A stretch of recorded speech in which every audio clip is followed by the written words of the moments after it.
baan idin salaamaya asxaabta inoo soo dhawaada maalmaha waa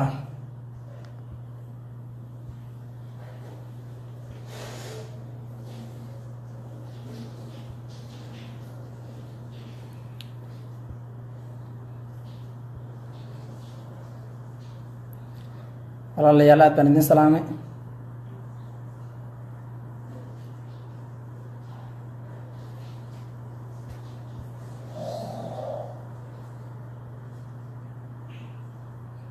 aad baan idin salaamay intii ugu dambeysay baan isku update garaynaynaa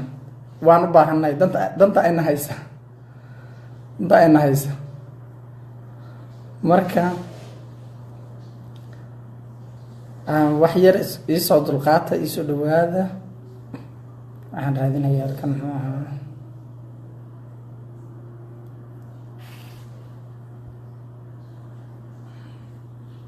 وسؤال دويني دلك يا إسكالين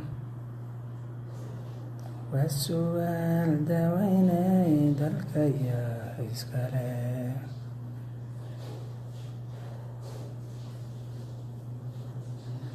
وسؤال دويني دلك يا إسكالين يرى عصبنا نوبضة يسود هذا warkii hore war soo dhaaf la meedihina waa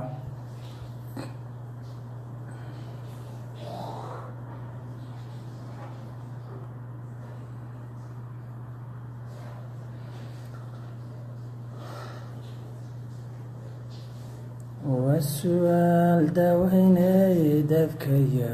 iskale aad baan idin salaamay dhamaantiin Abbas waan ku salaamay aad baan ku salaamay sharaf baad leedihiin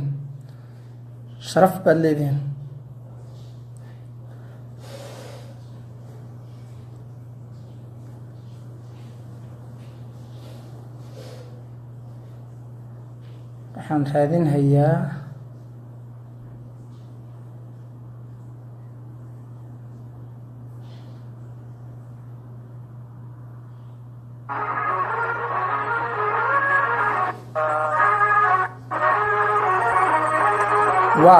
واو حدينا فرنتا حولها الرضا وآمنه مده الشقي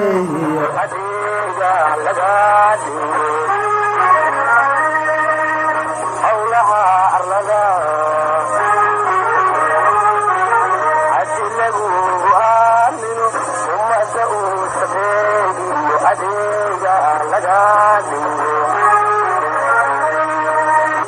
خير باشيغي رمت باشيغينا رمت انت عم باهنahay cid runta sheegta aan ka helaynana wax walba danta kulif in wariyo noqdo wallahi ka soo gal fadlan share baa la dhigi jiray maanta anaga taagan fadlan share baan taagan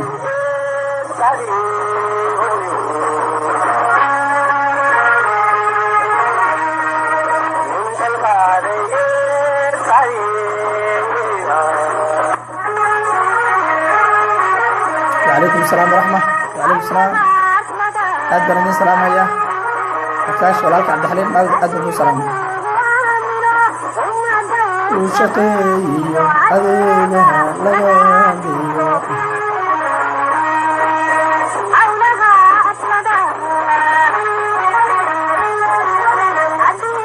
وحير وأنسك وضعنا أنا كان وقت بدل ما يستو إذن كان وقت بدلنا نكلم يا مرة dad waaweyn oo aad u qaali ah oo live-ka ku wada jireen way jiraan oo raba xogtooda in la daawado waxaan goor dhow daawanayay diirana halgama diirana oo hadlayaan daawanayay Soomaali Cable miyuu ahaa wax yar baan daawaday marka waxa loo baahan yahay inaan chance na siino ugu meel badan bay ka kala imaanayaan ruux walbana wuxuu hayo ummadda u sheego waxaan maanta u soo galay hadda wuxuu ahaa waxaan xog cusub ka hayaa Cabdikariin Sheekh Muuse cabdikariin sheekh muuse qalbi dhagax naftiurihii baan xog rasmiga ka hayaa. goobjoogihii arkay saacado ka hor markii hadda bariga Afrika ay ahayd afartii xilliyada soo salaamay ee xabsiga ugu tagay baan in badan wada hadlaynay. sidaa daraadeed waan ku qasbanahay inaan inala wadaago oo Soomaali weyn iyo wadaniga dhabta ah iyo kacdoonka dhalinyarada ah iyo geesiga dhiidhiyaya iyo xumaandiidka dhamaantood aan la wadaago cabdikariin saacadii ugu dambeeyay xogtiisa helay sida uu ahaa. waxaan u mahad celinayaa oo xogta ina soo gaarsiinaya walaalaha Soomaaliyeed ee gudaha Itoobiya jooga iyo walaalaha iyaguba ogaadeen joogay xog ka haya. waxaa kale oo u mahad celinayaa dhammaan dadka ku howlan inay cabdikariin xaaladiisa la socdaan. aad baan ugu mahad celinayaa. waxaan si gaar ah ugu hambalyeeynayaa dadaalka dheeriga ee ka muuqda aqoon-yahan fara badan. hadda ka hor maanan heli jirin, maanta naan lay noo tahay, farxad bay noo tahay. dad fara badan oo maanta dacada dhulka ka qaatay oo boorka iska jafaya inaan aragno waa khayr iyo barwaaqo. walaalayaal, qodobka cabdikariin oo information ka bixin doono allah sheekh maxamed idriis oo isagana warkiisa iyo warbaahin isaga sidoo u hadlay si lamida u hadlaysa iyadana qodob baan ka dhihi. live-kan marka kuma dheeraan doona intaan baan u soo galay. waad iga raali ahaanaysaan waxaan waqti idan ka cunahayo igu dul qaadanaysaan. codka inaan ismaqlaynaan aad u filahayaa soo ma waan ismaqlaynaa soo ma I hope inaan ismaqlayno.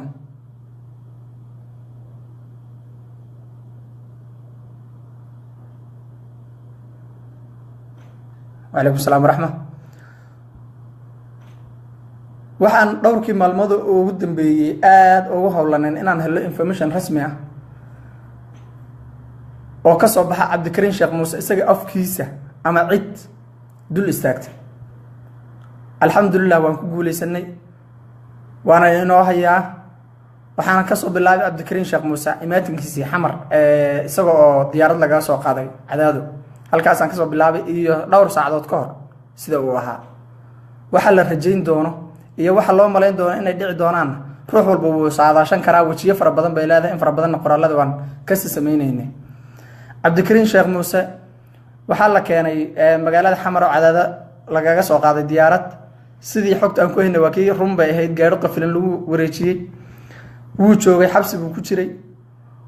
xabsi caadi uu ku jiray. waxaan moodaynay inuu raaxaysanayo, waxaan moodaynay inuu walaalihii la joogo, laakiin xabsi caadi uu ku jiray.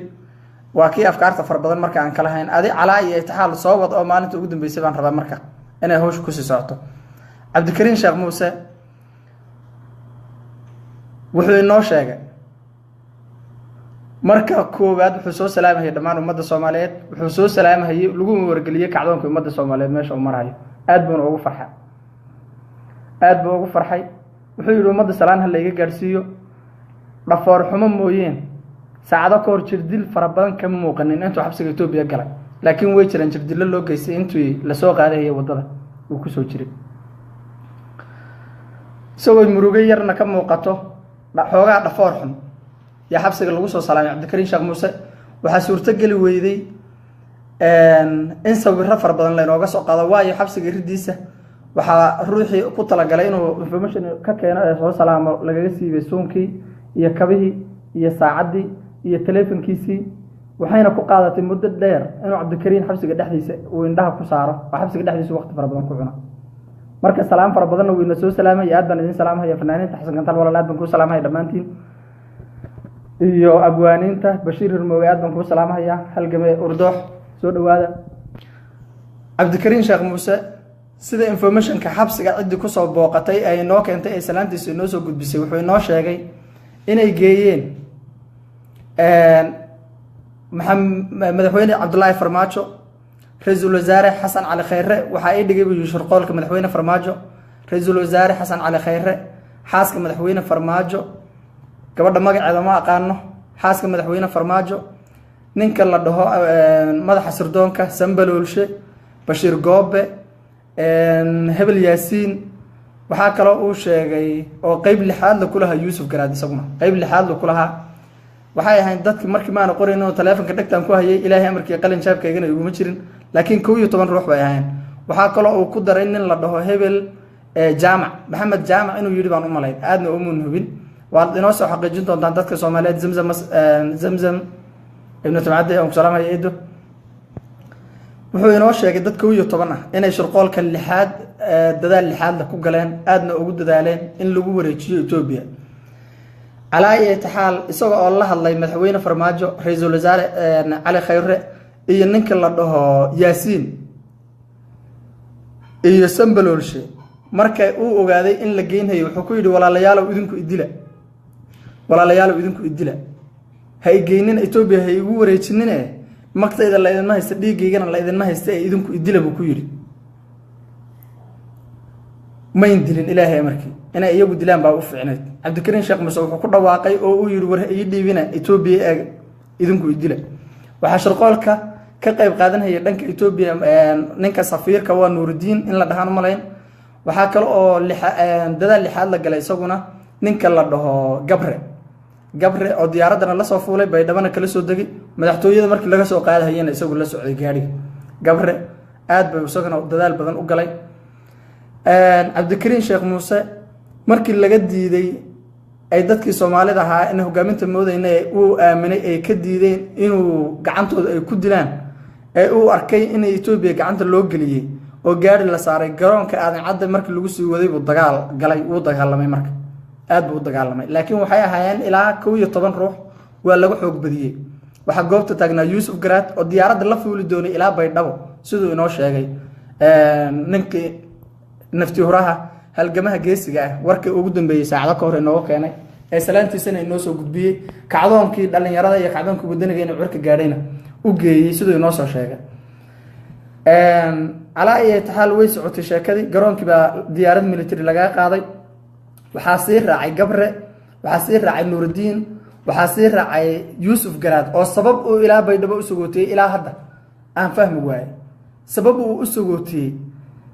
sida gabadh laga soo guursaday oo maxay uu dhalay isagoo hooyo gabadh laga guursaday oo kala ku sameysay gabadha gurigeedii oo kale sida uu ilaa Baydhabo oo la socday waa su'aasha la yaab kala ahayd markaan dib ka maqlay waa soo xaqiijin doontaan waxaan rabaa in la ogaado xilliga iyada ay ku aadanayd Yusuf Garaad meesha uu joogay iyo saacadii uu maqnaayay dadka arkay goobjoog ahaa inay noo soo sheegaan diyaar ba loo yahay waayo information kan ay noo soo gudbinayo waa information uu noo soo gudbiyay صاحب كده دالي إنه هالجماعة عبد الكريم شيخ موسى حبسية كسو أركسونا سلامة إنفورميشن كسو قاضي ولو أي صورة تجلي ويد عدينتي هيدي إنه كاميرا لقلو وحول بقى يكو أتكاتي وحول بقى عقبات فربنا حتى ويقول شيء إن نفتي سوق خطر قشة هل لسه ماشي أيته وحال لقدوا لي جرون كي بيدبو وحال لدتشيه جرون مقالة إنه يجي عن لين أو إذا ما عرك يتوب بيليهين أو أدي سويكو يلا waxaa loo sii dhaafiyay xabsiga weyn ee loo yaqaan Debre Zayd ee duleedka magaalada Addis Ababa ku yaala oo meesha Cabdi Kariim Sheekh Muuse hadda uu ku jiraa Cabdi Kariim Sheekh Muuse oo dadaal fara badan ku bixiyaan dad ilaa 12 ah oo Soomaali ah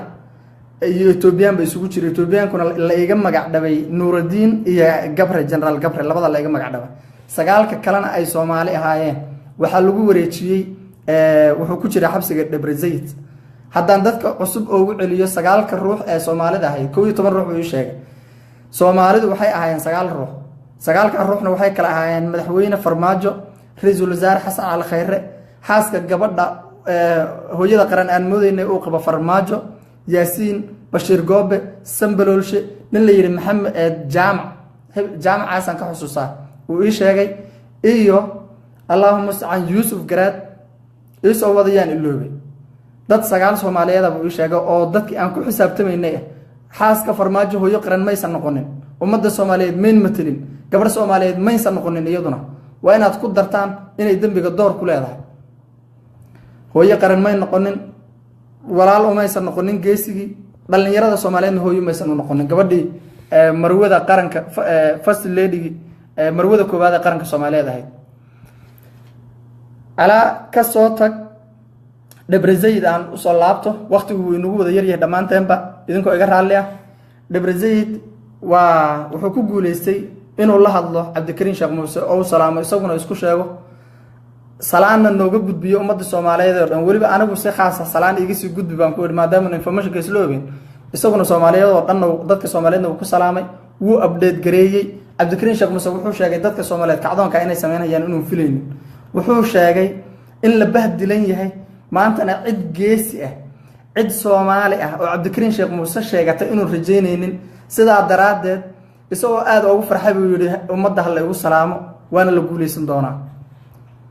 qorshaha ka dambeyn doona waana imaan doonaa waana muuqaalada dambe iyo maalmaha soo socda haddii alla idmo Cabdikariin Sheekh Muuse sida markii loo update gareeyay isaguna oo information ka bixiyay inuu dagaalamayna uu sheegay inuu yiri walaalayaal idinku idile ah gudbinina uu sheegay waqtiga dhan ee ninku la taagnaana 20 daqiiqo aheedo ay ku yaray recording iyo cid wax duubidna uusan haysanin wax badan oo information dabcan uu kala iloobay laakiin waxa suurta gashay inta basic aheeda muhiimka ah Cabdikariin Sheekh Muuse inuu inoo soo gudbiyo jibdil badan kaba muuqan markii laga reebo dagaalkii hore ee ridda uu ku galay oo laga awood bata markii hore la qaadayay uu ogaaday Cabdikariin Sheekh Muuse in Ethiopia loo wado halka marka ay marayso walaalahayga Soomaaliyeed information ka waan raadin doonaa waana wadi doonaa ruux walba oo Soomaali ah uu dadaali doonaa waxaan kaashanaynaa oo information kan inuu garab istaagan saraakiil Tigray ah laftirkooda waayo iyagoo taxadaraya dana Ethiopia baahi fara badan baa haysa iyaga wax badan bay ku qasban yihiin haddana dad fara badan oo saraakiil Tigray ah oo inoo adeegaya jira iska dhaaf Soomaaliya waxaa jira dad fara badan oo inoo adeegaya oo Ethiopian ka kala ah walaalaheena Soomaaliyeed ay ogaadeen joogana ilmada labada ka wada daadanaysa waa kii mid walaalaha Soomaaliyeed kamid ah waliba reer ogaadeen uu soo qorhay hooyo uu la hadlay oo waliba islaam weyn sidoo hadalka u dhigay ay ku tiri eeygi sharabaha xuma wuxuu sameeyay waan maqalay iyadoo jigjiga joogto eeygi sharabaha xuma wuxuu sameeyay waan maqalay ku tiri jigjiga joogto hooyada marka والله ولا تعبتي قرنبض الصوماليات بلا تعبتي دنبض الصوماليات بلا تعبتي جيس جانجي بلا هيوميليات جري كودا يشاد منا كودا ين لهين سida daraaded dadka Soomaaliyeed xaq waxay u leeyihiin in ruux walba fulay noqdo haday heerka madaxda Soomaaliyeed marayaan waa in ruux walba fulay noqdo waa in ruux walba oo Soomaali isdifaaci waayo waa in ruux walba oo Soomaaliya bahdilaad dhabar ka saarto waayo horjoogayaashii madaxda u moodahayay baa fulay noqda sabab marka uu kaliya gees u noqdo ruux Soomaaliga maanta inta uu dadka arkayo uma furo inta uu dadka arkayo inta uu farmaajo arkayo inta uu khayr arkayo inta uu xaaska farmaajo la arkayo gabdhii Soomaaliyeed fuliye noqonayaan inta xaaska farmaajo la arkayo gabdhii Soomaaliyeed ma dhiidhiyaan inta xaaska farmaajo la arkayo oo meesha lagu gurgurtamayo dhii weeday war soo gabar Soomaaliyeed ma ihi dhii weeday oo ninkeeda kalarka qabsan weeday oo wiilka in adeerkeeda ra'iisul khayr kalarka qabsan weeday gabdhaha Soomaaliyeed fulinimo yaa tunka u saaran inay cabsadaan kuwa yar yar garbayga u leeyihiin ritiga hore sanqaadkiisu leeyahay ritiga dambe sanqaadkiisu leeyahay la yaab mala dhalinyaro fara badan oo Soomaaliyeed in la arko iyagoo cabsanaya la yaab mala wariye Soomaaliyeed oo cabsanaya in la arko annagoon wariye ahayn siyaasiyiin ahayn life-ka inaan dhex taagno intaan cidna matala ka helino ku qasbana intaan wariyana matala ka helayno intaan meel santo dhaxe oo afkaartaanada matasha ay ka helayso ummadda Soomaaliyeed meel ay haataba haday xayta Ethiopia matasha wana musayna xuquuqdaanada Ethiopia hadana matasha xayta wana musayna laakiin wali lama matalin wali rights ka naga looma istaagin information ka aan u baahanay wali looma istaagin haday xayta Ethiopia matasha maanta diyaar baan nahay inaan aamusno laakiin inta aan ka helayna cidna matasha inta aan ka helayna cid runta sheegta inta aan ka helayno cid beenta diida inta aan ka helayno walaalnimadaanada cid isku dumta oo isku kaayeeda life-ka waan dhex taagnaanayna dhamaantaan saan u dhanna Cabdikariin Sheekh Muuse idin soo salaamay Soomaaliya hadalku in la tagine kacdoonkuna wuu og yahay geesiyadu ha wadaan hal la dhiidhiyo digniintii aan shalayta ilaa daraata bixinayna ee Cabdikariin Sheekh Muuse irbada qarqarisada inta lagu duro in isoo qoslahayo oo Ethiopian baan ahay oo isoo inuu miirkiisu daboolinayo qalbo wixii loo sheego hadlahaya in shaashada la inoo keeno waxaad moodaa inay yar daahi doonto waxaad moodaa in la fashiliyay waxaad moodaa dadka xabsiga laga soo gurahayay Cabdikariin Sheekh Muuse uu nujir dilay uu kufsaday uu keenay dhig jiray xoogaa iyaduna inay Soomaalidu ku baraarugtay oo